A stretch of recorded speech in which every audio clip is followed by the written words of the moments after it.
Welcome to Blizzard Fire. We hope this video helps fire up your solution. In this video, I will explain how to connect Quotex to Binance. Start by confirming both accounts are verified and 2FA is enabled.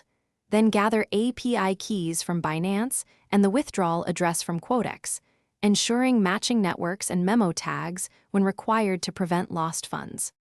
Generate your API keys on Binance with care and minimal permissions. Use a clear label so you can recognize the key later. Save the secret in a password manager immediately and avoid enabling withdrawal rights unless absolutely necessary for your workflow. When transferring, always pick the network both platforms support to avoid irreversible losses.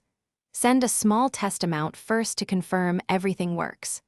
Track each transaction until it shows confirmed, and only then proceed with larger transfers to protect your capital and peace of mind.